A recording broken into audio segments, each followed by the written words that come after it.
I would start this with a gag about how there's nothing worth saying about Street Fighter: The Legend of Chun-Li, but I'm going to be talking for like 20 minutes straight. So here we go. Street Fighter: The Legend of Chun-Li, a massive failure of intent.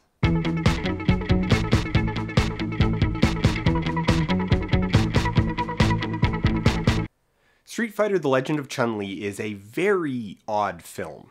It feels like an honest attempt at taking the video game adaptation and elevating it to the same level of respect as literary adaptations, and does so by mimicking the Transformers. You said cars pick their drivers. Well, sometimes they pick a driver with a cheap-ass phone off the car. Now, this isn't to say that the literary adaptation is inherently high class. There are definitely greater and lesser adaptations out there. On one hand, you have adaptations like Annihilation that, while not strictly faithful to the original text, capture the spirit of the novel in a way that takes advantage of the change in medium. And on the other hand, you have stuff like Earthsea. Did you see those red markings on the side of its Yeah, head? it's very attractive. I've read about a dragon once with markings like Oh, those. fascinating. You could tell me about the fire one night. Wait a minute, red markings? Like the dragon that ravaged Tavnor? That's the one. You remember its true name? The one to bind it. The one to subdue it to your will so you can ask it any 3 questions you desire? Yes! But that specific spread in quality and the sheer volume of adaptations that have been made means that a movie based on a book tends to get a pretty fair shake critically.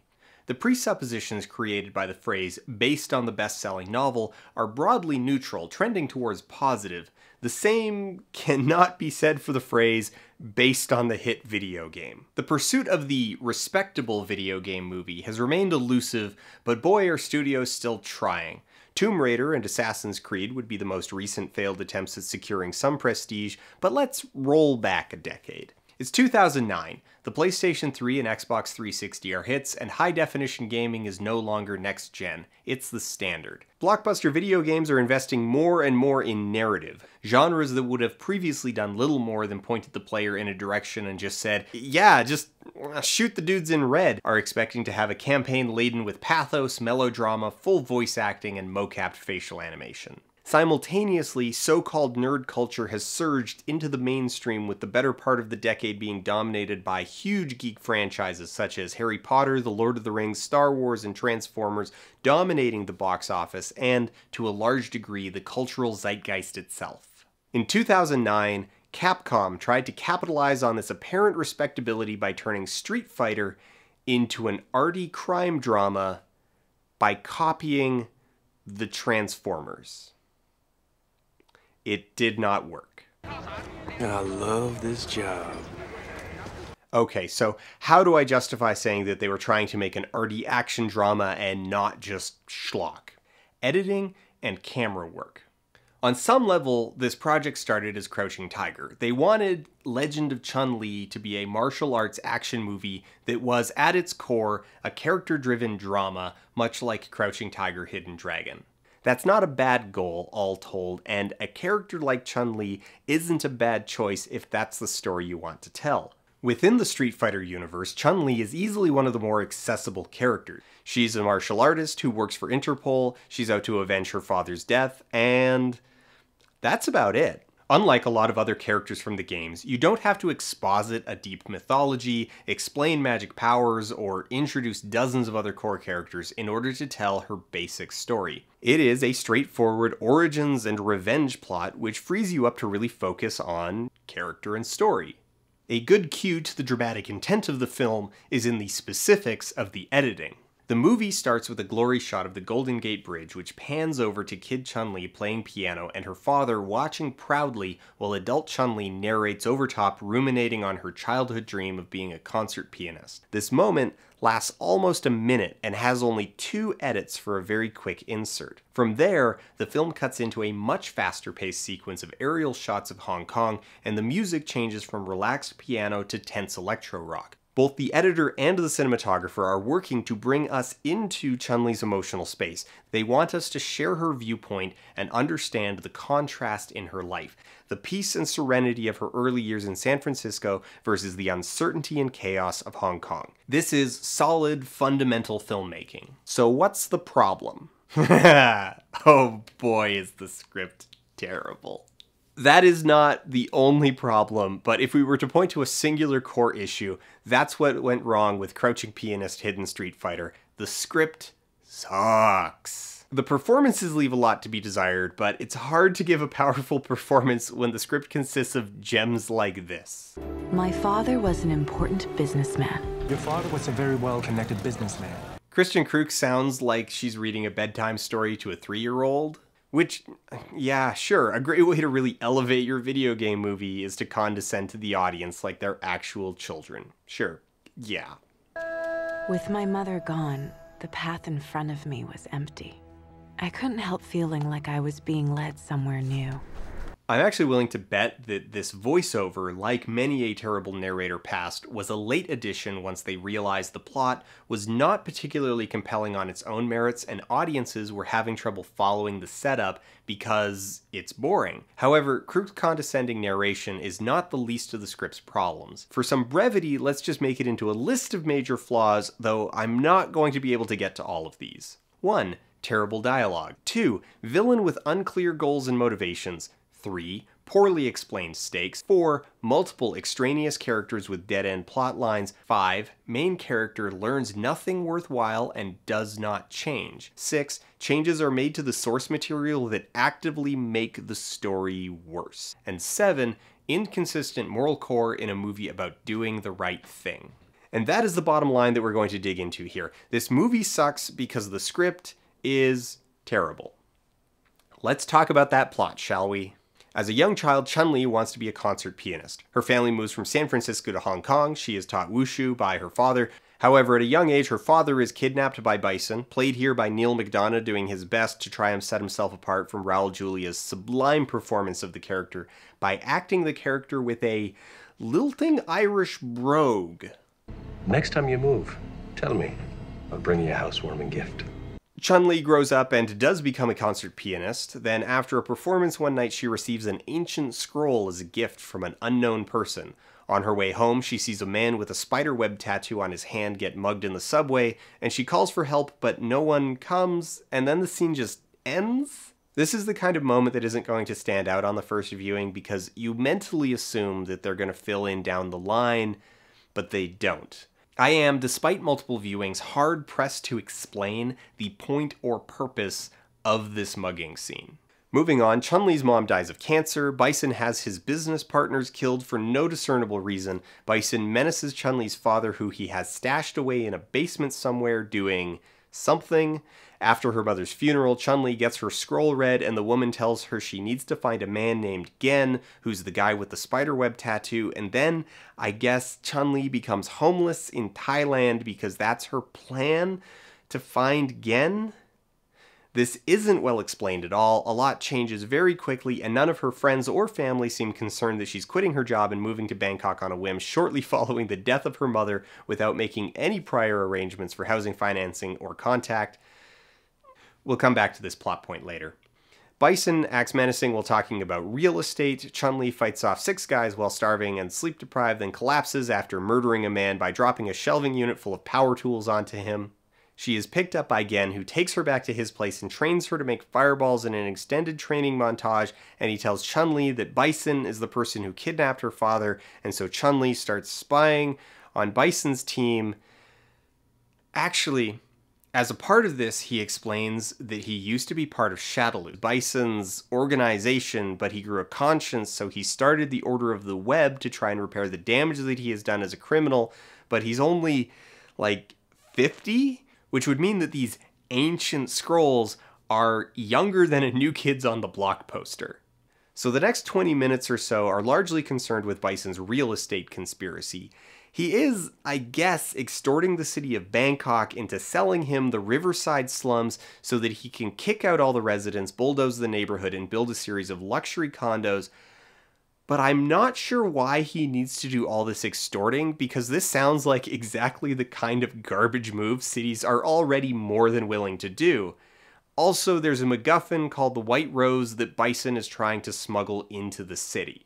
This subplot leads to Chun-Li following Bison's henchwoman Cantana into a nightclub where we're going to put the movie on pause and talk for a second about gays. I have talked in the past about the Kuleshov effect, the principle of montage and the psychological mechanisms through which editing creates meaning. Now, gaze describes the act of looking. In a film context, we are principally concerned with the gaze of the camera, meaning what the camera chooses to look at and how it chooses to look at it.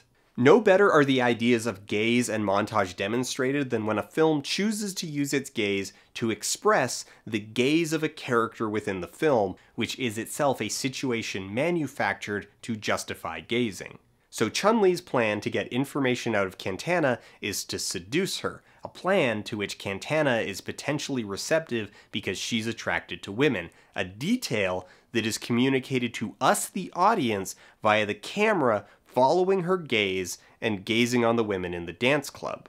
This isn't necessarily condemnation, but I think it's useful and instructive to actually break down the why and how of this information exchange. How it is that we as an audience come to understand that Cantana is attracted to women purely via the use of juxtaposed images. Being aware of these kinds of mechanisms makes us more alert as film viewers, more conscious of the ways in which a film is steering our attention and our emotions, and in turn, making us better equipped to vocalize the messages that media is presenting us with. In this case, the way that the film has chosen to justify staring at women's asses by using a female character as the agent of that staring. Anyway, this subplot ends with Chun-Li fighting Cantana in the bathroom, and as she's escaping from the nightclub, she shoots a man in the chest at point-blank range. So, yeah, he's dead. In a scene that's up there in the realms of where did they think they were going with this, Bison is using Cantana's dead body as a punching bag because she'd already said too much. Alright, strap in for a second, because this is where things really jump off the rails. Like, the punching bag scene is definitely something, but then Gen fills in Bison's whole backstory. So, in his youth, as the orphan of some Irish missionaries who died in Thailand, he used to just steal fish, but crossfade time jump to much later in life when he's, I guess, no longer homeless. He takes his very pregnant new wife to a cave and kills her by ripping their baby out through her belly in order to put all his goodness into the baby so that he wouldn't have a conscience and would only be pure evil. We'll come back to this one too. Evil guys attack the secret hideout in the stupidest way possible. They send in ninjas to fight hand to hand when they have a rocket launcher in the car. Both parts of that are stupid, but it does give us the best line in the film. I'll do it myself. In the explosion, Gen dies, then Bison hires Vega to kill Chun-Li, and Vega promptly gets his ass kicked. Now, this next scene, Chun-Li physically assaults a civilian for not giving up private shipping manifest and gets some more information about the White Rose, but for me, the scene is more instructive because of the sound. I haven't pointed this out up until now, but the dialogue in the film has overwhelmingly been redubbed, which is actually part of why the performances feel so flat and disjointed. The emotion of the face and lips just doesn't quite match the sound that you're hearing. Also, there's a different character to the dialogue that's recorded in a sound booth versus the dialogue that's recorded on set. It's subtle, but pervasive. Now, if you listen to this guy's lines, "Listen, lady, I think it's time for you to go. Hear how they're kind of mumbly and overlapping with a lot of room noise and echoes? I think it's time for you to go." I wouldn't be surprised to find out that most of the on-set sound was like this, which is why there's so much dubbing, like in this scene. What does this have to do with my father? Many people wanted those connections. People like Bison, the leader of Shadaloo. Moving on with the plot, Chun-Li gets trapped and captured, Bison kills her dad in front of her, she escapes but takes a grazing shot in a market and manages to slip away once a riot starts. Gen shows up because he's not dead, just a dick, uses magic powers to heal her bullet wound in seconds, and she finally figures out how to make a fireball. Returning to the dock, she threatens this guy again, there's a big fight at the docks, Gen fights Balrog, they figure out that the White Rose is Bison's daughter, Chun-Li knocks Bison off a roof with a fireball, kills him in front of his daughter, buries her dad, plants some sequel bait, credits roll. Did you even notice the two supporting characters that I cut from the plot? These two? The Interpol agent and the Thai detective? No?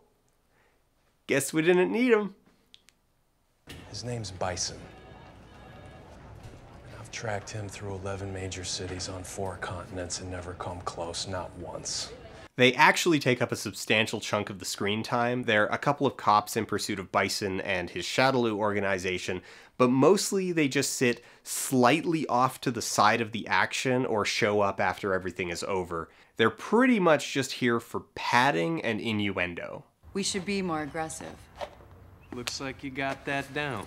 Well, unlike you, I don't lose my man.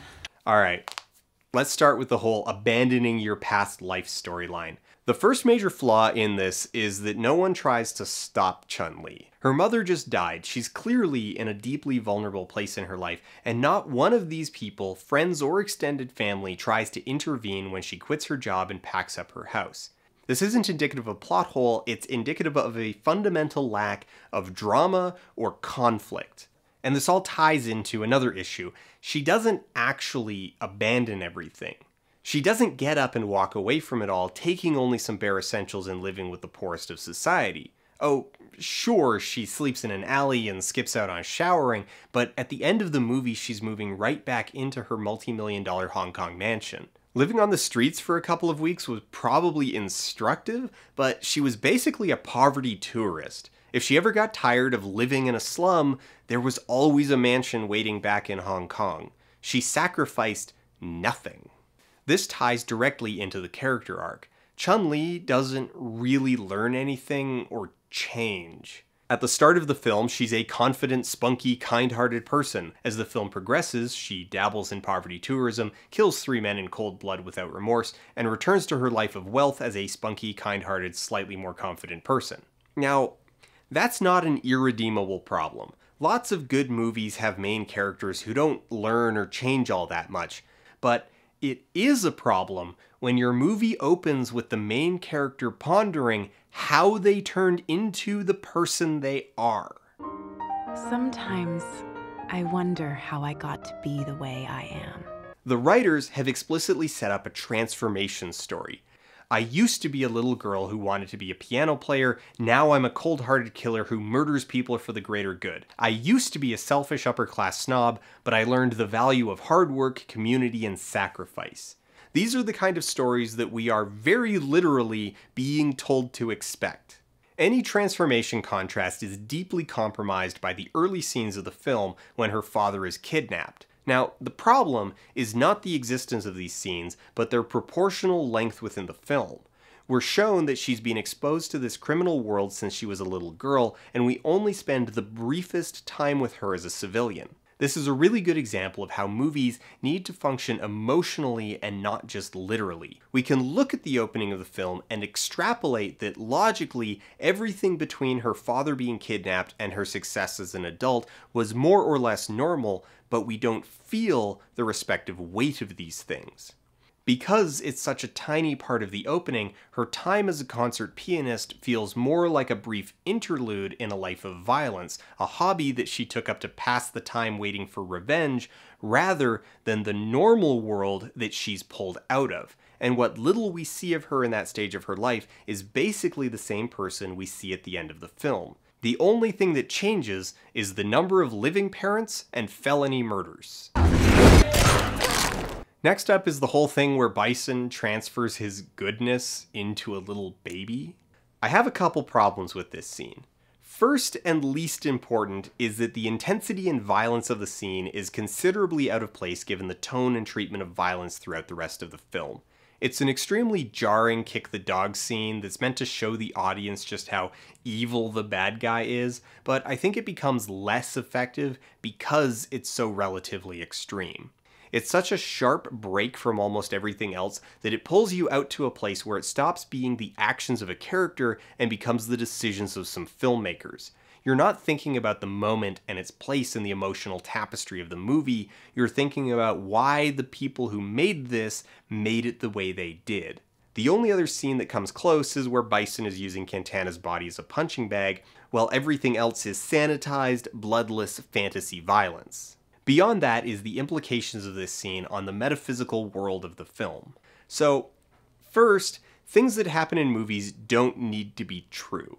Like, characters can believe something without that thing being diegetically factual. It's one thing for this myth to exist, for Gen to tell Chun-Li this mystical rumor that he heard, but it's effectively confirmed later in the film that his daughter is, in fact, the vessel holding all the goodness of his soul.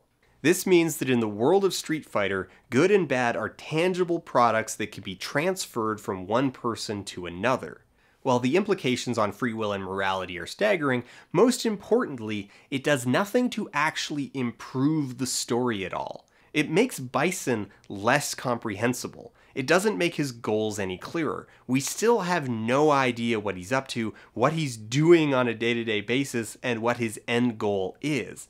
It actually makes it worse. By offloading the explanation onto supernatural evil, the screenwriters fall into the trap where the villain's actions are tautologically justified by them being the villain. It's fine for melodrama. Raul Julia understood that. The day Bison graced your village was the most important day of your life. But for me, it was Tuesday.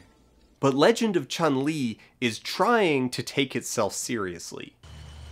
There's one thing I learned in the slums.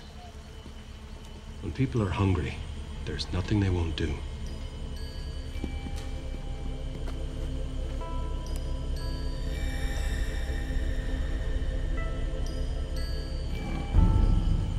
Everyone has a price. There's a plot in here about buying up waterfront property for redevelopment, but they're extorting the city board into making the sale, which makes no sense. Was the board zoning the area as a slum for purely altruistic reasons? It's like the writers couldn't decide if Bison should be using black magic, private military, shady business practices, or a Chinatown-style shakedown, so they tried to just squeeze them all in. It's hard to care about any of them since the stakes are so vague. The people who live in the slums get kicked out, then vanish never to be seen or mentioned again, not that we ever really connected with them in the first place. The big showdown at the end with Interpol, Bison, and Chun-Li doesn't even have anything to do with the whole slum buyout anyway, and the plot line is never resolved. The only reason anyone cares about the White Rose shipment is because they think it might be a weapon, even though Bison's whole plan is pretty much just capitalism. To top it all off, the changes to the source material actively make the story worse. In her original incarnations, Chun-Li is alternately an undercover cop or an Interpol agent. Changing her from a cop to a concert pianist does nothing to raise the stakes or make the character more relatable. In fact, it makes the story hard to tell because you now have to justify all kinds of crazy crap that's super easy to handwave if she works for Interpol. Why is she in Thailand? Why does she know martial arts? Why does she have combat training and not freak out the first time someone pulls a gun on her? Why does she care about the legal front of a criminal organization? All of this action nonsense is just explained in one line if she works for Interpol. The character conflict comes baked in. When she confronts Bison, does she stick with her training and let the courts bring him to justice, or does she extract revenge and kill him herself? When she meets Gen, does she stick with Interpol, with its superior resources but strict rules and expectations, or become a vigilante and join the Order of the Web? Instead, we're asked to believe that a concert pianist who learned kung fu as a kid is going to be willing to throw herself at a well-armed international criminal organization and not wind up as Jane Doe floating down the river. They wanted to legitimize the video game adaptation, and they screwed it up with an awful script. Every single problem with this movie comes back to the script. The characters frequently make decisions based on information they don't have because the script needs to get them somewhere. The villains are an indistinct mass made of every bad guy trope possible, resulting in an antagonist that's too confusing to take seriously, and entire chunks of the film are flat out useless to the story. I will give it that it does make the movie somewhat unique. You're not a schoolgirl anymore. Video game movies. Really, in all the agonizing over when video game movies are going to finally be good, we missed that they already peaked with Super Mario Bros. In 1993. Okay, look, how many Marios are there between the two of you? There's three. There's Mario and Luigi Mario.